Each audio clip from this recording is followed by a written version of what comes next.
bisa jadi kabinet ini kabinet kompromi gitu loh bangunannya. Tetapi kan saya yakin Prabowo punya meskipun ada juga yang mencoba mengkabur-kaburkan seolah-olah yang masak itu nelayan gitu.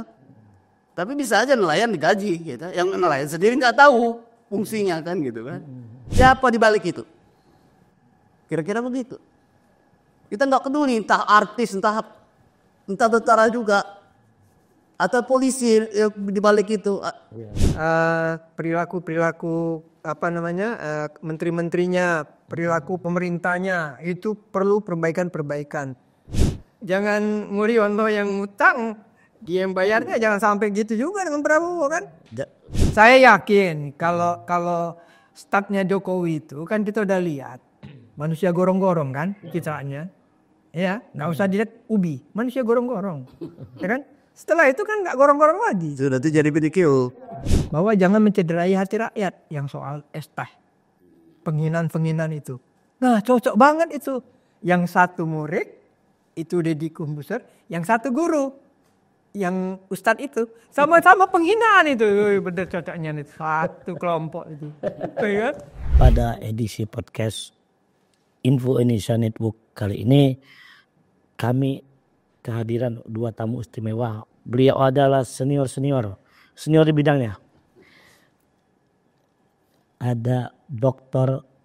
Tareh Rashid. Selamat datang Bang Tareh. Selamat datang. Beliau adalah cendekiawan, budayawan, dan juga akademisi. Dan levelnya dan nasional juga ini.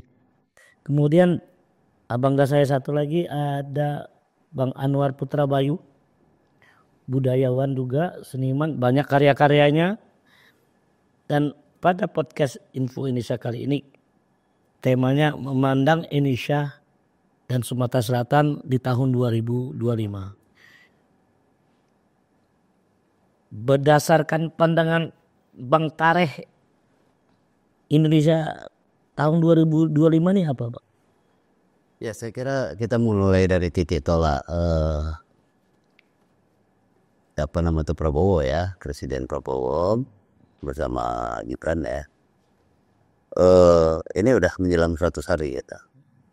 Nah, kalau kita merujuk pada survei Kompas ya, itu tingkat kepuasan terhadap menjelang 100 harinya Prabowo itu 80,9%. Artinya sekitar 19%-an ya Pak yang tidak puas ya, yang puas 80%. Nah, itu bisa kita identifikasi apa saja sih tingkat kepuasannya dalam 100 hari itu ya. Kita lihat bagaimana aktivitas presiden ketika dia terpilih, dia melakukan kunjungan ke luar negeri ya. Ini berbeda dengan Presiden Jokowi ya. Dia lebih di dalam waktu tidak. Nah, ini artinya dia menjalankan politik bebas aktif ya. Kita punya prinsip begitu di politik luar negeri ya. Nah, kemudian dari berbagai kunjungannya kita melihat ada berbagai pengaruh besar ya, posisi Indonesia mulai diperhitungkan kembali ya. Nah, apalagi ketika Indonesia masuk BRIC. BRIC ini suatu lembaga lah ya, ekonomi politik dan sebagainya ya. Di situ masuknya Indonesia, saya kira punya pertimbangan yang sangat besar bagi BRIC, karena kita punya jumlah masyarakat kita 200 jutaan lebih. Ini kan suatu konsumen yang besar, di samping sumber daya alam. Di sisi lain ya Prabowo memainkan politik ya di tingkat internasional. Di samping dia mengunjungi Cina, juga mengunjungi Amerika. Artinya ada 2 kekuatan besar di tingkat geopolitik internasional. Itu yang dibaca oleh Prabowo. Itu di tingkat internasional ya. Kemarin waktu dalam pertemuan di Timur Tengah kan cukup keras Prabowo menyuarakan ya soal rakyat Palestina, kemerdekaan Palestina. Dengan kata lain Prabowo konsisten dengan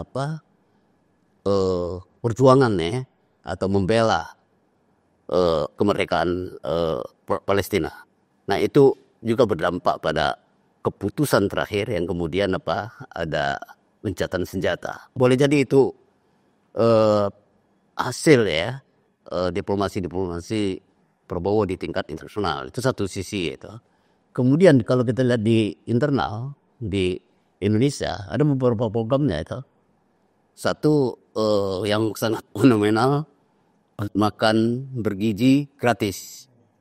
Bukan makan gratis, bukan siang gratis, tapi makan gizi bergizi gratis.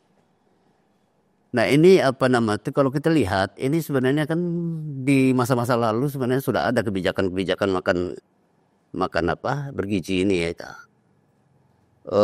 Di masa-masa pemerintahan masa lalu juga begitu ya. Nah di berbagai negara juga begitu. Jadi memang ada hubungan antara makan dengan dan itu seperti dikemukakan oleh Profesor Wamen Kumentri itu Stella ya. Profesor Stella bahwa ada hubungan dia bilang antara makan siang bergizi gratis itu dengan peningkatan kapasitas intelektualnya kan. Nah kita berharap itu berjalan ya dengan baik meskipun di sana sini kita lihat ada kritikan juga dengan keluarnya berbagai gambar medsos itu yang dianggap kurang dalam tanda petik. Tapi katanya nggak bergizi, itu gimana? Nah itu tadi dalam tanda petik kurang bergizi. Saya kira itu yang harus kita cermatin juga dari masyarakat, wartawan, itu, kemudian masyarakat sipil untuk mengawal ini juga. Karena bagaimanapun itu di negara kan, agar itu sampai kepada tangan atau kepada masyarakat. Nah kita berharap kalau kita lihat secara ekonomi, ini kan ekonomi itu kan dengan uang yang ditumpahkan kepada makan siang bergizi gratis itu, kita berharap pengusaha UKM itu yang melakukannya bukan konglomerat, bukan oligarki itu. Kalau itu kembali lagi ke oligarki itu sama aja dengan omong-omong gitu ya, omong kosong gitu. Iya. Nah tapi kalau umpamanya dia di UKM, maka ada penyebaran uang kan di berbagai daerah. Nah dengan penyebaran uang di berbagai daerah diharapkan tumbuh ekonomi. Saya kira itu dan di satu sisi ada upaya bagaimana meningkatkan gizi masyarakat Indonesia, tapi juga di baliknya ada upaya bagaimana menumbuhkan ekonomi di masyarakat. Kan ekonomi kita stagnan selama 10 tahun di pemerintahan Jokowi itu. Kalau dari pandangan Abang Anwar Putra Bayu gimana melihat Indonesia di tahun 2025 ini sebagai budayawan? Untuk lanskap Indonesia dulu ya, dalam mulai titik tolak dari Indonesia secara umum. Kalau kita melihat dalam perspektif kebudayaan, dimensi kebudayaan itu sangat luas ya. Di sana kita akan bicara soalan gagasan, norma, hukum, nilai, bicara soal perilaku, itu urusannya kebudayaan. Tapi per tahun ini kita mendapat satu kado istimewa. Setelah Pak Prabowo dipilih oleh rakyat dan menjadi presiden, ada dua yang perlu kita perhatikan perubahan-perubahan di bidang kebudayaan itu. Pertama, di dalam pemerintahan itu sendiri, kemudian nanti imbasnya ke masyarakat. Karena pengguna kebudayaan itu melekat di masyarakat. Pemerintahan Pak Prabowo ini itu mencoba mengambil spirit, semangat ketika pembangunan kebudayaan di Indonesia melalui politik kebudayaan itu dibangun melalui Sumpah Pemuda. Kemudian dijabarkan lagi dengan penetapan di Undang-Undang Dasar 45 di pasal, kalau tidak salah pasal 32, yang sampai di zaman Orde Baru soal kebudayaan nggak beres-beres, ruwet. Nah Dengan adanya pemerintahan yang sekarang ini, itu diperbaiki kayaknya tatanannya. Dengan adanya Kayaknya berarti kan seperti ini. iya, Artinya iya, masa gambaran. dia akan menjadi kepastian. Iya. Ini yang sudah pasti bahwa pemerintahan di zaman Prabowo ini sudah sangat berani, memang sudah harus gitu. Karena dulu di zaman Pak SBY presiden itu hanya wacana. Apa itu? Dengan adanya Kementerian. nomenklatur kementerian yang diubah ya dari Kemendikbud kemarin yang menjadi terpisah menjadi dua hal kementerian di situ, pendidikan dan kebudayaan. Artinya bahwa kayaknya kebudayaan ini harus serius diurusi. Selama ini nggak diurusi sama sekali kan. Seperti adanya semacam tidak hadirnya negara. Nah, kenapa tidak hadirnya negara? Kalau kita mengambil perspektif Ivan Lier dalam konsep negara modern, ya di sana ada pemerintah, di sana ada masyarakat, ya kan?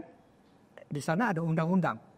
Nah, ini relasi ini sudah ada sekarang terwakilkan, yang dimana sebelumnya sih kita nggak bisa melihat kan? Kita sudah ada undang-undang kemajuan kebudayaan sekarang. Artinya Sebagai refleksi Iya. bagi mandat dari pencetusan undang-undang kebudayaan di pasal 32 menjadi undang-undang nomor 17 tentang pemajuan kebudayaan. Dan berikut dengan peraturannya Presiden yang kemudian harus diaplikasikan dari Sabang hingga Merauke. Dulu tidak ada. Dulu hanya terjadi konflik-konflik kebudayaan. Nah, kalau kita bicara dalam konsep, karena gini, pengertian kebudayaan bagi masyarakat selama ini itu hanya seni, ya, tari menari, kan? Padahal tidak. Di perilaku pun itu bagian dari proses wujud entitas sebuah kebudayaan. Itu perilaku. Nah, bagaimana perilaku per hari ini? Ya, kita bisa saksikan ada sesuatu yang nggak nyambung dari perilaku yang ingin dibangun oleh teman-teman setelah pergerakan 28, pergerakan 45, pergerakan 65, pergerakan 98 ya.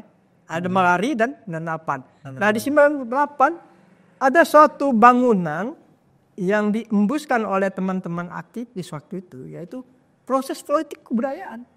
Apa itu? Tidak terjadinya korupsi, tidak ada nepotisme. Apa satu lagi itu? Ada KKN ya? Nepotisme, korupsi. Apakah selama ini itu sudah kita lihat wujudnya? Sudah terjadi kan? Jadi begini, kalau saya melihat coba dalam perspektif lain ya.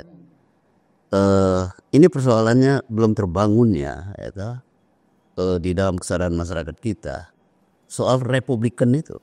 Ya. Jadi begini, waktu kita memilih bentuk negara ya waktu itu, kalau nggak salah ingat, ada dua pilihan kan. Betul. Satu memilih kerajaan, bentuk kerajaan. Kemudian lebih banyak dominan suara memilih republik. Nah, kerajaan dalam konteks hari ini masih terbangun gitu loh. Sikap feodalisme segala macam itu. Jadi relasi antara raja dengan masyarakat itu dibangun oleh nilai-nilai budaya feodal itu. Nah, yang diharapkan sebenarnya dari republikan itu adalah kekuasaan berada di tangan rakyat. Ya. Lebih rasional gitu kan. Nah, dasar yang dibangun kedaulatan di tangan rakyat itu ada demokrasi tadi, nilai-nilai demokrasi itu. Ya, daulat rakyat. Nah, dua bangunan ini belum terbentuk di masyarakat kita hari ini itu. Saya kira ini harus menjadi pemikiran dari presiden macam mana mengkristalisasikan republikan ini di dalam cara berpikir kita, sehingga budaya-budaya itu, nilai-nilai budaya di republikan itu menjadi perilaku kita gitu. Ya, tapi artinya kan pengaruh demokrasi di Indonesia ini kan dipengaruhi oleh nilai-nilai feodal tadi, Bang. Dah, demokrasi itu justru kedaulatan tangan rakyat. Kalau feodal itu lebih banyak apa? Tapi kan faktanya mempengaruhi juga. Nilai-nilai feodal itu mempengaruhi proses demokrasi, pilihan pengambilan keputusan. Itu yang terjadi sebelum ini. Ya, adanya semacam ada istilah tanda petik Raja Jawa itu. Ya kan? Nah, dari awal pertama bayangkanlah. Dari awal pertama itu terus terang ya, si raja tadi dulu jadi presiden kalau untuk teori demokrasi yang republikan itu kan harusnya presiden. Bukan kencana itu. Yang kencananya di keraton itu pakai itu sudah simbol. Opening itu, membuka. Wah, ini memberikan semacam sinyal pertanda inilah Raja Jawa yang akan memimpin Republik Indonesia. Faktanya memang demikian. Penutupnya Itu di masa-masa 10 tahun yang lalu. Nah, kita berharap Nyambung lagi juga. Nah, ini yang kita harap di Prabowo mampu mendorong proses demokrasi itu yang menjadi dasar dari republikan itu gitu loh. Sehingga tidak seperti yang dibilang Anwar Putra Bayu tadi, Raja Jawa. Raja Jawa tadi. Ya faktanya gini, Bang. Sudah ada juga penerusnya. Putra Pangeran juga, ya. iya, ini kan itu tadi ini kan persoalan Masih mampu penulisnya pupu papa itu. persoalan kebudayaan yang hari ini dan yang masa lalu itu kan ya ada konflik. Ya. Nyambung. Sehingga kebudayaan selalu menimbulkan konflik kepada masyarakatnya. Nah, dengan sekarang ada nomenklatur, kalau di zaman presiden yang lalu kita tidak menunjukkan atau tidak mengatakan bahwa ini presiden yang buruk, ini presiden yang bagus, enggak ya. Di zaman Prabowo ini sudah diambil alih ketika bahwa banyak seniman, budayawan dan masyarakat itu menuntut bahwa di kementerian itu harus dipisah. Ada dua, satu yang menguruskan pendidikan, yang satu mengurus kebudayaan. Nah, dia berjalan dalam satu rel, ya kan, untuk mencapai satu cita-cita dan tujuan sehingga kebudayaan itu berjalan dengan sebagai mestinya. Oke, Bang. Nah, dengan munculnya satu kementerian dengan menterinya siapa, Dr. Fadlizon, seorang sastrawan juga yang tamatan Rusia ya, dia mulai melaksanakan atau menjalankan mandat Undang-Undang Kemajuan Kebudayaan berdasarkan Undang-Undang 45 tadi, mandat dari pendiri Republikan kita tadi. Nah, ini yang harus dilihat dalam perspektif hari ini. Nah, balik kepada perilaku tadi, perilaku Ya, merasuk ke dalam jiwa bangsa Indonesia dalam demokrasi yang sangat modern, seolah-olah demokrasi gaya Jawa. Ya. Coba perpindahan zaman reformasi Presiden Soeharto itu diselesaikan di istana, bukan di MPR pada waktu itu, sebagai yang menerima dan memberi mandat kepada presiden. Loh, di istana loh. Ini kan namanya Gini, Bang. goro-goro demokrasi. Ya, ini kan udah baik lagi nih. Artinya di zaman kemarin, di masa pemerintahan kemarin belum ada yang khusus soal mengurus budaya. Ya, itu Budaya terasa bias. ya. Pertanyaan saya, apakah korupsi juga termasuk budaya seperti yang dibilang beberapa orang banyak? Ya, itu kan tadi perilaku. Jadi Itu termasuk abang kalau korupsi ini dibilang dijaya. Menjelaskan sedikit. itu jadi menteri Lalu, yaitu di masa-masa katakan masa Jokowi, itu sudah ada pemikiran itu kemudian lahirlah undang-undang pemajuan budaya. Artinya sudah ada pemikiran ke sana. Nah, di masa Prabowo institusinya dibangun gitu. Iya. Yang jadi kementerian itu. Termasuk nanti ya SDM-nya nanti kan. Saya kira itu artinya bukan 10 tahun lalu belum ada. belum ada. Pemikiran sudah ada pikiran itu. Bahkan di mandat Undang-Undang Dasar 45, gagasan pendiri itu sudah ada. Urusan kebudayaan tinggi. Tapi yang kemudian menjadi beberapa kali pemimpin ini yang tidak mengelurui istilah orang Palembang ini. Iya. Tidak dikelurui. Sehingga masyarakat itu jadi pelengkap penderita aja di dalam konteks kebudayaan. Dana-dana kebudayaan kan dibangun berdasarkan proyek semua. Yang tidak ada juntrungannya itu. Nah tapi kalau skemanya ini sudah setuju seperti sekarang ini. Artinya budayanya seperti apa tuh kalau bisa disebutkan? Budaya transaksional kah? Makanya Budaya kalau kita bicara kebudayaan kita harus satu fokus dulu. Karena kan tadi bicarakan kebudayaan ada Budaya korupsi tadi. budaya apa yang kemarin itu apa? Selama ini pemahaman kita dengan tentang budayanya apa sekarang, Bang? Secara politik, secara sosialis. ya pertama itu berhubungan juga soal pendidikan. Ya, kebudayaan tadi soal perilaku itu. Yang kedua soal mentalitas. Nah, saya teringat ada sebuah buku bukunya Kunchoro Ningrat. Oh, Nah, mentalitas budaya itu berhubungan dengan seperti itu.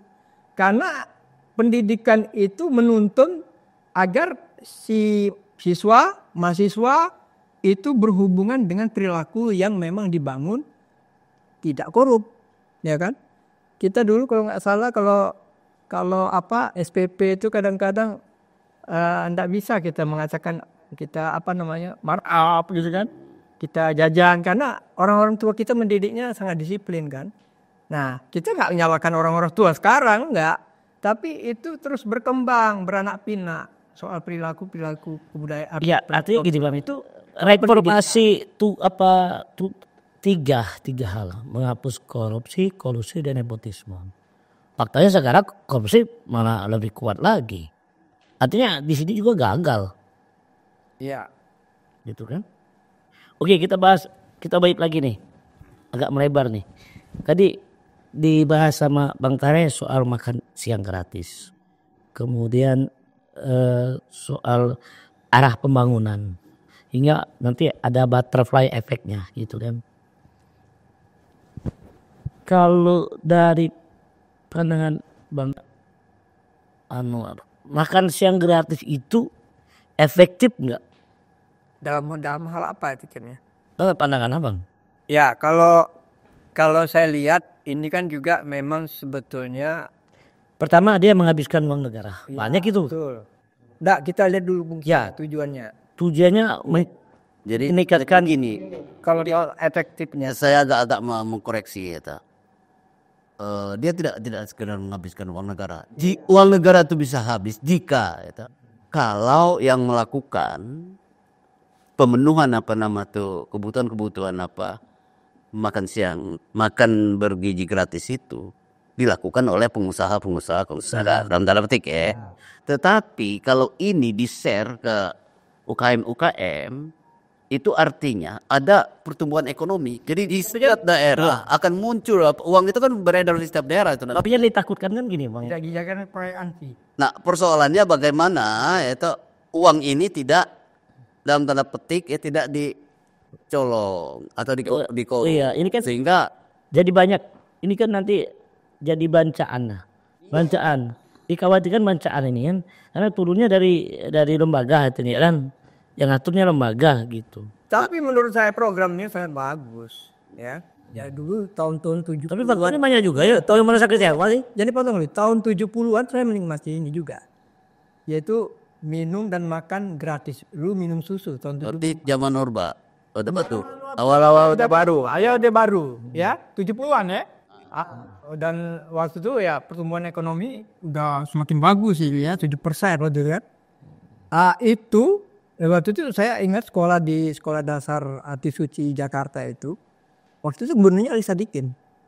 Nah, memang ada semacam hak kewajiban negara untuk memfasilitasi anak-anak.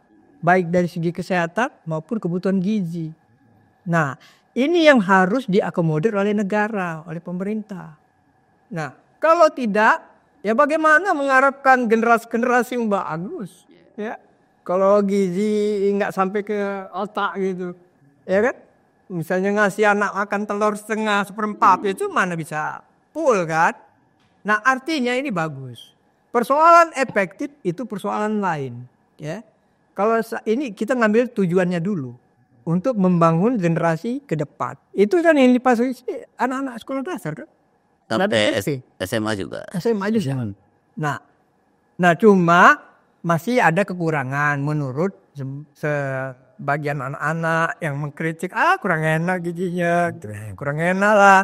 Tapi ada yang protes dan marah-marah, ya, karena kebebasan anak-anak bersuara ini dibukem lah. Ini juga perilaku kebudayaan yang selama ini kita pupuk. Dan itu melanggar hak anak. Melanggar hak anak, undang-undang anak. Kebebasan berekspresi, kebebasan bermain. Masa dilarang? Itu loh di TikTok tuh. Siapa itu yang bisa menghilangkan Monas itu? Dedi ya Pak. Itu dia bilang. Nah, ini juga budaya yang muncul di masa Orde Baru, yaitu semacam self-censor ya. Ya. Menyengker diri karena ya dia kan sudah tentara tituler lah. Punya hak itu, marah-marah gitu. Dia agak membela presiden loh. Presiden kok dihina. Iya, anak kecil kok menghinanya. Menurut dia kan. Itu dilawan anak kecil kayak gitu. Nah ini sulit. Nah ini bagian dari perpanjangan perilaku yang belum habis, belum clear. Kenapa? Mungkin kekurangan gizi juga. Itu dalam kata petik bisa dilihat sebagai perilaku masih feodal. Feodal. Oke, kita sepakat. Artinya kita sepakat dulu nih bahwa makan siang bergizi gratis itu baik ya? Baik. Sangat baik. Sangat baik. Dan itu harus diteruskan. Iya. Kemudian soal hukum. Nah, soal hukumnya tadi sudah dibuka sama Bang Tareh bahwa gaya kepemimpinan Pak Prabowo itu berbeda dengan Jokowi soal penegakan hukum. Kan? Tapi faktanya juga ketika ada koruptor yang dihukum cuma 6,5 tahun dengan alasan berlaku sopan, itu kan juga cukup nyakitin hati masyarakat gitu kan. Nah, ini kan 100 tahun. 100 hari. 100 hari. Nah, saya yakin di 6 bulan nanti atau ya mungkin 6 bulanan ya. Itu Prabowo kan coba melihat kinerja menteri-menterinya. Nah, kalau yang tadi di apa nama tuh di dalam penegakan hukum, yang jelas-jelas sudah besar sekali dan merugikan negara tapi dihukum dengan ringan, itu dengan alasan seperti tadi. Saya kira Prabowo akan menilai. Karena itu kita harus melihat Prabowo ini kan baru 100 hari. Jadi kita untuk mengkritik dia nanti ke depan itu sekitar 6 bulan ke depan. Apakah dia melakukan semacam. Tapi kalau mau dikritik kenapa nggak sekarang Bang Tareh? Karena kita harus melihat kinerjanya dulu. Iya. Kan ini kan kabinet kompromi sehingga besar, gemuk. Demoy. Katakan selain kekuatan-kekuatan dari ya dalam tanda petik lah balas budi dengan Jokowi gitu. Kemudian ada juga partai-partai politik gitu.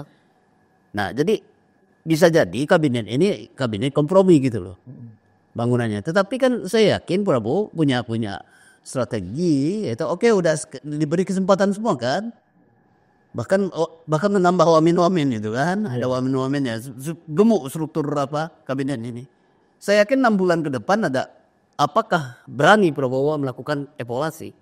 Nah, kalau dia nggak berani memecat misalnya menggeser jaksa yang memberi menghukum dengan ringan. Itu kita nggak butuh orang-orang seperti itu ke depan untuk membangun republik ini ke depan. Nanti kelamaan nanti komprominya. Ya kita kasih waktu lah 6 bulan. Baru bisa kita evaluasi. Sama halnya kita memberi waktu 100 hari ini yang udah dievaluasi oleh Kompas. Ada tingkat kepuasan. Nah kita 6 bulan nanti macam mana? Berani nggak Prabowo melakukan perombakan terhadap kabinet yang titipan dari Jokowi. Misal kita lihatlah ke depan. Kalau ini nggak bisa kita kritik gitu, belum bisa gitu.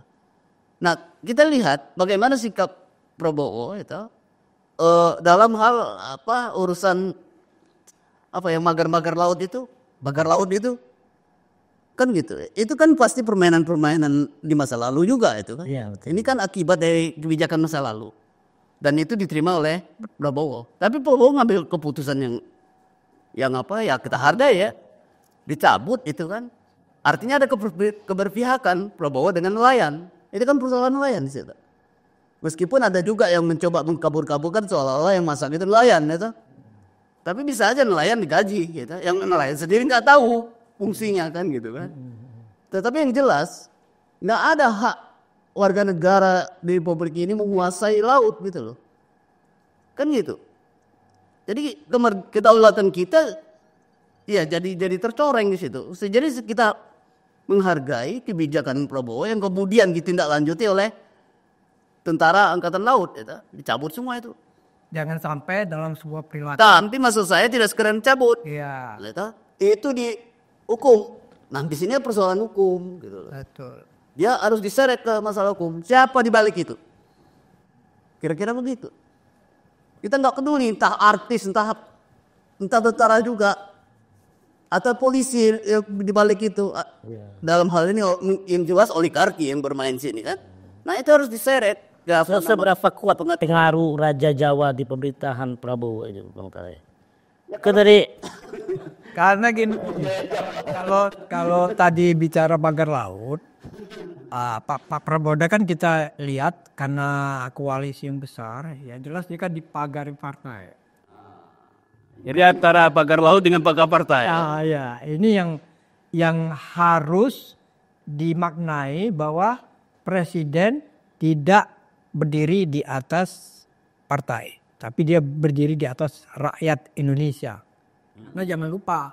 Harusnya atau gimana nih? Ya iya begitu harusnya. Harusnya. Yang memilih dia itu rakyat. Tapi faktanya gimana? Karena dia kan ketua partai kan. Ya. Tidak harus seperti yang kita khawatirkan. Kita mengharapkan dia melepaskan diri dari pagar partai. Bahwa saya adalah presiden Republik Indonesia, presiden rakyat. Sehingga dia menjalankan kebijakan itu lempeng, nyaman, ya, tidak ribut, tidak hana ini, karena recokan-rekosnya dari pagar-pagar partai. Partai bertugas dan berjalan pada relnya gitu. Ya, Nah, kalau kita melihat satu hal ya. Ya, satu sisi itu kalau kita melihat ya, ada upaya ya Prabowo mencoba bagaimana memberi keyakinan kepada masyarakat agar dia mendukung kebijakannya. Nah, saya kira masyarakat sipil juga harus fair juga gitu, nggak sekedar harus mengkritik juga. Kita dorong si Prabowo mengambil keputusan-keputusan. Kalau kita lihat apa keberanian dia memerintahkan mencabut kayu-kayu yang di laut tadi. Iya. Ini harus kita dorong gitu loh. Dan ini harus diimplementasikan juga ke bidang-bidang lain, termasuk hukum. Ya. Artinya kalau kekuatan masyarakat dengan masyarakat sipil juga mendorong kebijakan-kebijakan presiden, ada harapan ada perubahan besar di tanah air. Itu masih harapan, Bang. Yang Penting harus ada harapan. Betul. Seberapa kuat pengaruh Raja Jawa di pemerintahan Prabowo ini? Ya kalau bicara 100 hari ini ya kita lihat fakta-faktanya ya lama-lama dipreteli juga itu Raja Jawa. Pertama misalnya lahirnya keputusan MK. Itu bagaimana sikap Prabowo? Ya kan? Nggak ada diintervensi. Padahal Raja Jawa itu pingin. Ya kan? Kenapa? Ingin melempangkan juga. Ya kan? Nepotismenya kan masih berlaku nih. Malah dia melakukan kunjungan-kunjungan. Sehingga terlihat ada dua mata. Ya itu yang pertama. Kita lihat ya. Fakta peristiwa itu di bulan-bulan kemarin itu kan. Kemudian bagaimana ketika keputusan MK ini mau dianulir oleh gerakan mahasiswa. Ya? Ini aktivis protes pada waktu itu kan. Untuk membatalkan itu. Agar apa? Ya keluarganya itu masih harus ada apa? Ada jalan ke kemana ke pemilihan gubernur DKI itu. Kan gitu. Tujuannya kan gitu. Iya. Prabowo nggak menganulir itu. Malah diperintahkannya. Jangan sampai terjadi rapat. Ingat. Tegang itu kan dengar malam itu kan. Mau rapat mau ini kan. Wah ini putus nih. Gagal ini. Nah itu fakta bahwa dia tidak tunduk dalam hal-hal yang mencederai hati rakyat. Itu saya lihat dari perkembangan menjelang 100 hari ini. Mungkin ada juga PR-PR atau kado-kado yang akan diberikan kepada kita nanti. Itu. Tapi kan ada anaknya. Ya mana? Masih sebagai pendamping. Ya nggak masalah ya ada pendamping. Dia kan presiden, pemutus kebijakan. Ya, Seberapa kuat keputusan presiden itu? ya sangat kuat lah. Sangat kuat. Artinya di sini mempengaruhi nggak di Raja Jawa itu? Sekarang, ya kita lihat tadi fakta tadi bahwa pengaruh-pengaruhnya mulai luntur. Berarti Anda yakin juga Bang Tare, Bang Anwar, orang-orang Raja Jawa ini akan dipreteli nantinya? Ya, saya tidak tahu nanti. Kalau itu kan bisa jadi prediksi kita. Ya tapi Tapi kalau melihat dari ayam bertut dan orang-orang Raja Jawa ini manut, baik hati, ya apa salahnya kan dipelihara kan?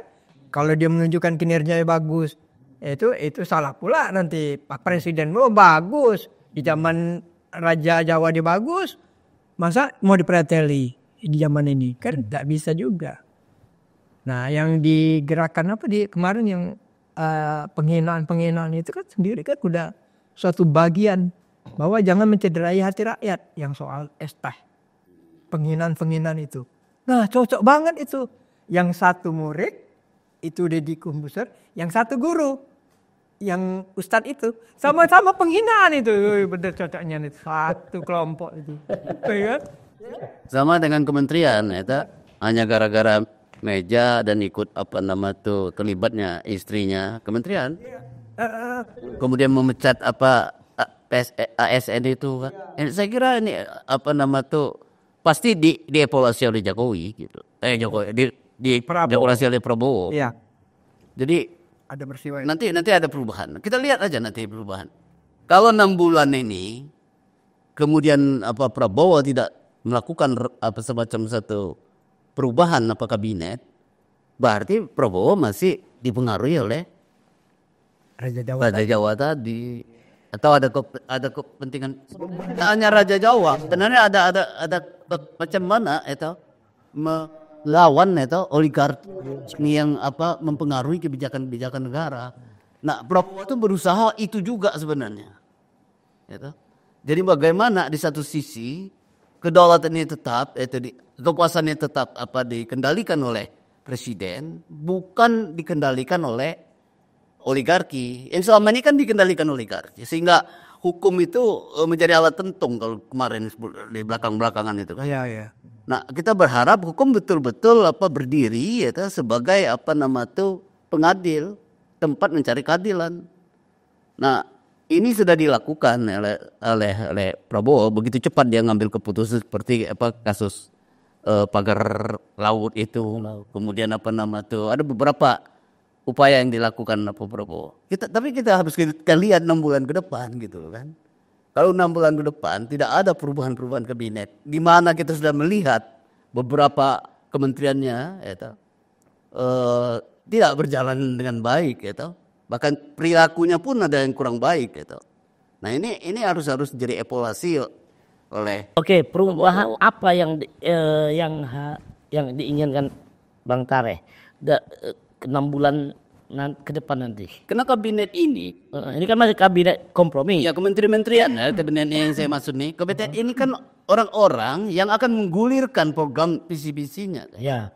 Nah, kalau upaya penegakan hukum yang udah dijelaskan oleh Prabowo, korupsi segala macam itu, tidak didukung oleh aparat polisian, tidak didukung oleh aparat kejaksaan, tidak didukung oleh aparat KPK, misalnya, maka ya omon-omon jadinya kan. Saya kira Prabowo akan bertindak keras. Artinya di 6 bulan nanti Ya akan ada perubahan. Besar-besaran. Saya yakin ada perubahan. Kita berharap sana. Jadi perubahan apa nih? Maksudnya bisa dijelaskan nggak perubahan dari zamannya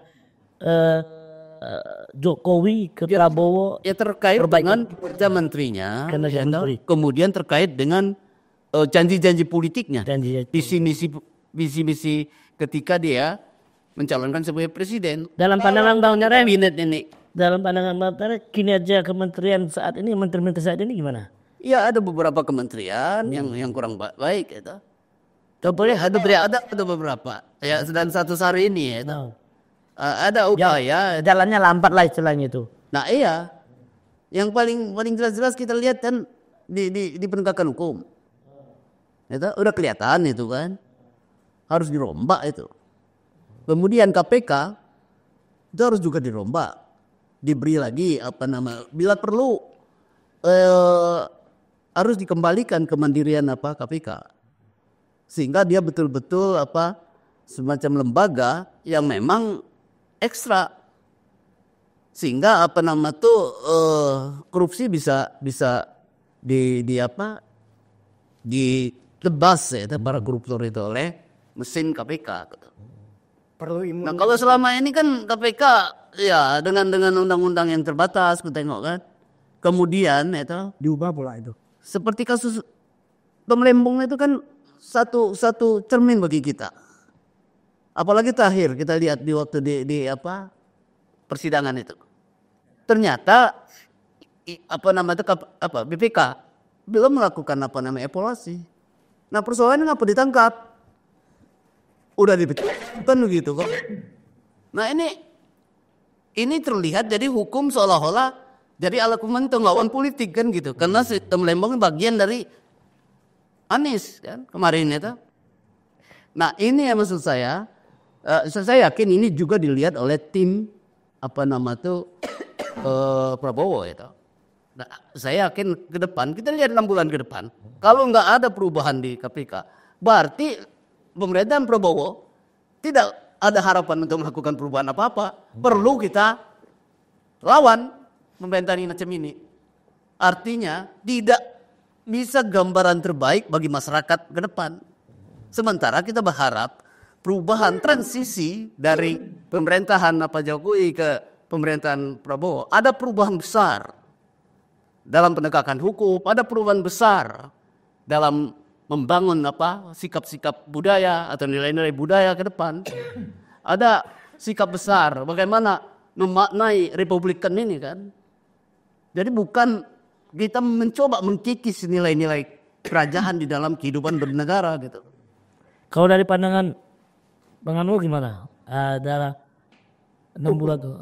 Apapun lah dari 6 bulan. Hukum dalam perjalanan kita sampai kemarin itu ya masih tumpul ke atas. Tumpul ke atas. Tajam ke bawah. Tajam ke bawah ya. Dan itu ekosistem di hukum itu yang harus diperbaiki. Kejaksaan, ya mafia-mafia itu harus diberantas ya. Nah, KPK juga begitu. Betul, saya sepakat. Jangan sampai dia itu menjadi alat kekuasaan. Perlu sekarang diimunisasi. Perlu undang-undang KPK dikoreksi kembali. Iya. Untuk diberi imun lagi. Tapi setuju nggak Bang di 6 bulan nanti memang harus ada perubahan yang drastis? Apa kalau perlu jogiran aja? Saya tidak setuju dalam 6 bulan. Kalau pacar 100 hari. 5 tahun ke depan dia harus berubah. Kami faktanya kadang dia betul akar-akar yang harus dilerek. Cabut kan? Ya, benang kusut. Ya, jadi harus satu-satu. Tidak sampai 100 hari, tidak sampai 3 bulan, dia 5 tahun. Kalau perlu dipunamkan. Berikut kalau belum selesai kan begitu. 6 bulan ke tahun ke depan. Kelamaan Bang. Perubahan ke depan 5 tahun itu amat ditentukan apa yang dilakukan hari ini gitu. Iya. Oke, kita nggak usah bilang 100 hari, kita sepakat di 6 bulan. Kalau nggak ada perubahan 6 bulan, nah gimana? Setuju nggak Abang? Ya rakyat harus mengevaluasi kinerja para menteri dan presidennya juga. Yang harus dirubah itu apa Bang kira-kira menurut pandangan Abang? Iya, selain penegakan hukum. Penegakan hukum, perilaku menteri-menterinya, perilaku pemerintahnya itu perlu perbaikan. Sehingga ya nggak drastis pelan-pelan. Selain di bidang hukum kira-kira yang belum jalannya lambat ini apa menurut pandangan Bang? Kalau yang lambat ini masalah pajak. Artinya ini menyentuh Kementerian Keuangan ini? Iya, pajak gini kan. Kemarin kan memang alhamdulillah dibahas ya 10% itu. Dan negara ini sekarang kan untuk masukan ke negara ini hampir 85 lebih ya, hampir 90% pajak yang diambil dari pajak itu. Kalau mencabut pajak berarti mencabut Sri Mulyani. Iya, mencabut semua itu. Tadi persoalan apa pendapatan hasil negara di pajak itu kan banyak. Seluruh item-itemnya. Lalu kemana duitnya itu kan itu? Untuk apa? Kan begitu. Walaupun untuk disaringkan kepada. Artinya dalam pandangan apa? Kinerja Sri Mulyani gimana? Kalau yang mana? Ini kan Soal yang kedua. ya soal keuangan, soal pajak. Memperbaiki. Iya. Jangan sampai istilah siapa filsuf kita itu, jangan Mulyono yang ngutang, dia yang bayarnya, jangan sampai gitu juga dengan Prabowo kan. Dia harus merange sedapat-dapatnya, meminimalisir utangan-utangan itu. Kita bayar utang aja udah pakai ini, pakai baru bayar bunga. Bunganya Dari bunga belum apa? Baru bayar bunganya aja. ada beberapa jatuh tempo kan. Nggak ada jatuh tempo. Nah, kalau sementara negara kita kaya amat tadi. Ya kan, dibuktikan dengan pajak negara penghasilan itu udah 85% dari pertambangan, dari Faktanya? hutan, dari Ya mana-mana. faktanya gimana sekarang? Hah? Faktanya kan bayar utang aja nggak mampu kita. Ya inilah yang diharapkan dalam pemerintahan Prabowo ini Yuk, harus kalau kita lihat ya bocoran negara itu kan ratusan triliun tuh. Asal triliun. Ya. Nah, kebocoran kenapa? Ini korupsi ya. Kita lihat ada sekian ratus triliun itu. Kemudian ya ada beberapa juga di daerah Sumatera Utara itu sekian triliun. Banyak sekali triliunan, ratusan itu. Nah, ini yaitu artinya ada kebocoran. Nah, kalau kebocoran ini bisa dipangkas, ini terkait dengan penegakan hukum. Iya. Jadi nggak pandang bulu, itu seperti bilang Bayu tadi. Bagaimana hukum itu tajam, tidak pandang bulu. Masalahnya, Apakah itu ada hubungan dengan apa? masalahnya bulunya yang paling banyak itu malah lebih kuat. Nggak pandang bulu. Wah, sekarang banyak yang bulu malah terlalu susah yang bulunya. Semakin banyak bulu semakin malah kuat itu, semakin susah ya. Nah, macam mana mencabut bulu-bulu itu kan persoalannya? Nah, tugas kita itu mendorong di dalam hal ini pemerintahan Prabowo itu betul-betul komitmen dengan apa menutup ya celah-celah yang bocor tadi, sehingga Mungkin umurnya gini Pak. Bisa, iya. Problem kita di APBN itu agenda reformasi kan yang dari dulu kan saya jelasin dulu. korupsi. Beban di APBN kita itu satu harus bayar apa namanya utang. Ya betul. Kemudian ada apa nama tuh beban juga terhadap apa pembangunan kereta cepat kemarin. Beban juga di IKN. Jadi di APBN kita tuh sebenarnya itu kuras sudah. Iya betul. Sebenarnya kasihan juga ngeliat Prabowo ini kan. Dari mana dia apa nama tuh menutupinya. uang ini kan. Kecuali ada utangan. Ya berarti baru utang lagi. Iya berutang lagi. Ekonomi kita begitu kan. Nah kita berharap ya, macam mana minimalisir utang ini atau utang ini diperkecil ya, sehingga ada sejumlah uang untuk membangun kan. Nah itu yang diinginkan Prabowo sebenarnya dengan melalui program makan bergizi gratis itu yang didorong itu dengan memberi Cita-citanya kan jelas kemarin. memberi percepatan di pertumbuhan di UMKM dengan membebaskan utang piutangnya gitu. Diharapkan tumbuh ekonomi di bawah ini. Persoalan kita di 10 tahun kemarin kelas menengah ini kan turun nih. Ya kita aja sebagai kelas menengah ini merasa sulit ya toh ekonomi ya. Artinya di masa Jokowi kelas menengah ini dirontokin. Yang ada sekarang ini kelas bawah. Kita nih udah mau masuk ke bawah sebenarnya. Menengah tapi udah masuk bawah. Dan jadi jomblo yang atas lah. Ada di dalam struktur kita ini dengan kelas menengah banyak turun ke bawah ekonominya ya. Jadi ada dua kelas. Ada kelas yang ekonomi, ada kelas yang atas. Nah ini berbahaya dalam struktur ekonomi dan struktur politik. Bisa akan terjadi pemberontakan di struktur kelas bawah. Kelas menengah Kalau tidak diatur ya, kalau tidak dimanage ini. Bang Anwar, jadi yakin nggak 6 bulan ke depan Pak Prabowo bisa mempretelin? Kalau melihat perilaku Pak Prabowo ini dalam sikap dia saat ini, sikap dan kita tahu sejarah panjangnya, saya yakin 6 bulan. Enggak 6 bulan pun 3 bulan dia Di bapasnya babas. Karena satu di penegakan aparatur ya, kita tahu ya di media sosial, di surat kabar, bagaimana dia mengupayakan penghematan di anggaran belanja di ASN itu, di aparatur itu. Dan dia menangkap kebocoran. Dan dia nggak kaleng-kaleng. Yang dia tangkap itu karena dia belajar dengan bapaknya sendiri.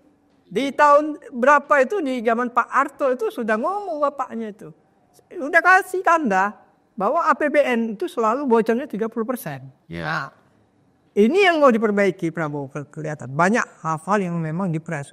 Dan banyak semua, saya dengar di beberapa kegiatan-kegiatan yang apa ya, UPT ya, bawaan pusat di daerah itu dipretel semua. Kegiatan-kegiatan nggak ada lagi yang mengambur-ngamburkan keuangan. Ya, Efisiensi. Karena ini harus direm gitu. Tapi eksis nggak dulu Pak Jokowi untuk mengefisiensi makan hidangannya ubi rebus. Tapi setelah itu, Iya, itu kan pencitraan. artinya saya pikir tuh ada pencitraan nggak kira-kira ya? Ya, walau alam lah. Tapi saya yakin kalau startnya Jokowi itu kan kita udah lihat manusia gorong-gorong kan citraannya. Ya, nggak usah dilihat ubi, manusia gorong-gorong. Ya kan? Setelah itu kan nggak gorong-gorong lagi. sudah tuh jadi BDQ. Tokyo dia kan udah bonek Tokyo dia. Nah, ini yang saya pikir. Artinya yakin nggak pencitraan itu? Itu artinya ada transformasi di manusia gorong-gorong menjadi manusia BDQ. Ada transformasi begitu ya. Ini transformasi budaya. Iya, transformasi budaya itu perubahan. Cara pencitraan, gaya bos. Ya soal pencitraan, Prabowo nggak butuh pencitraan. Dia sudah populer banget sebelum jadi presiden. Dia sangat populer dengan pencitraan dia sendiri. Dia sudah jadi citra itu sendiri ya. Iya. Artinya eksistensi dia akan tetap terjaga. Iya, untuk kampanye kemarin aja kan pencitraan dia karena sudah nggak mengenal lagi orang, dibuatlah gemoy itu gitu, gemoy itu ya. Gitu aja. Saya pikir kalau di kepemimpinan Pak Prabowo ini saya yakin. Karena orangnya strong dia. Ya. Tidak lembek. Siapa bilang dia lembek? Ya, jangan-jangan dia sudah belajar tentang buku manajemen Soeharto. Ya kan? Kalau wakilnya gimana nih? Aduh, saya susah omong kalau wakil ini susah. Tapi ya. Kan namanya wakil artinya bakal calon pengganti. Betul. Ya, itu kan tadi yang diciptakan sebagai suatu dari Raja Jawa Kak. Apa ibaratnya? Kalau di politik itu kader dia lah. Kader keluarga. Nah, gitu kan nggak menjamin yang begitu kan. Ya. Jadi harus tahu bahwa para menteri, para presiden, para gubernur itu. Jadi kalau kita mencoba mengutip pikiran Gus Dur ya kita anggaplah sebagai pemikir, sebagai budayawan itu, sebagai mantan presiden ya. Dan ketua Dewan Kesenian Jakarta. Ya. Terima sih. Jadi dia bilang kan menilai lah ya bahwa Prabowo ini orang yang ikhlas ya untuk kebangsaan, artinya paham kebangsaan besar. Nah kalau kita berpijak pada pandangan Gus Dur ini dalam konteks dia berkuasa hari ini, saya kira itu akan diwujudkannya gitu. Karena itu 6 bulan ke depan, saya yakin dia akan berpikir tentang bagaimana kebangsaan ini. Itu jiwa dia kan. Dia mengabdi secara ikhlas. Kalau menurut Gus Dur ya. Nah kita lihat nanti 6 bulan ke depan. Itu satu. Kedua, latar belakang dia selain militer, dia juga latar belakang intelektual ya. Keluarganya kan. Dan Prabowo juga banyak baca buku. Tidak baca komik. Itu bedanya kan. Pemon ya. Nah, dari bacaan-bacaannya itu bisa kita lihat tuh Kapasitasnya. Ya, dia punya kapasitas. Nah, kita berharap di ke depan dengan harapan seperti Gus Dur tadi, ini bangsa kita bisa mendorong maju langkah lagi gitu. Di satu sisi kan seperti saya bilang tadi, dia awal ketika dia terpilih, dia sudah berusaha ke luar negeri dengan mengangkat negara kita, dan mulai dihitung oleh negara-negara lain kan, dengan politik yang dilakukan oleh Prabowo ya. Nah kita berharap di dalam dengan jiwa kebangsaan dan ikhlas dia untuk membangun bangsa ini ke depan, kita berharap 6 bulan ke depan pasti ada perubahan. Ya, bahkan orang-orang yang katakanlah dalam tanda petik teridentifikasi dengan katakanlah Raja Jawa ya. Itu akan diempatnya juga kalau tidak ada kepentingan atau tidak ada kontribusi untuk bangsa Indonesia ini. Saya punya keyakinan itu. Kalau kita memakai prinsip atau katakanlah kajian dari Gus Dur tadi, saya kira ke depan ada perubahan-perubahan besar.